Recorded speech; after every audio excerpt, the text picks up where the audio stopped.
You would think that dogs only respond to treats or food when it comes to being rewarded. New scientific research has proven us all wrong.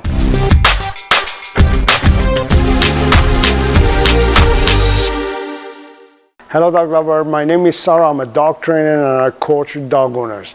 This week's topic is a new study that has been done by Dr.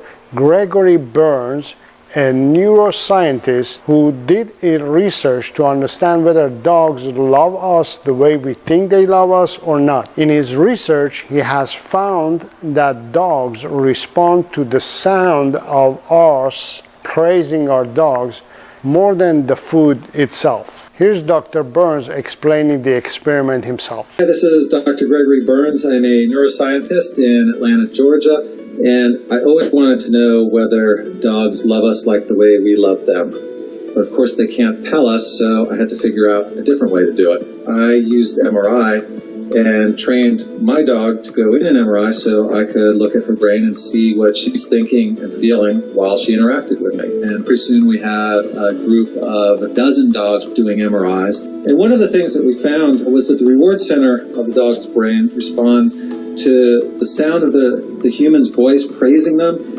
as much, and in many cases more, than food itself. And what this shows is that dogs really do care about the social bond as much, and in many cases more, than just the provision of food. I think, like many dog owners realize, is that they're amazing creatures with kind of a depth of emotion that goes beyond what scientists used to think, and that they are very much capable of love. It's certainly in their way, and very much like we humans love each other too. So for over 10 years, I've been educating dog owners and promoting dog training without treats and tools. Dog owners have a hard time understanding this concept, and I'm glad that science finally has caught up with us. I'm hoping that by this discovery, we can change the way we think about dogs, the way they learn, and the way we treat our dogs, and the way we can get results from our dogs in future when we are talking about training itself.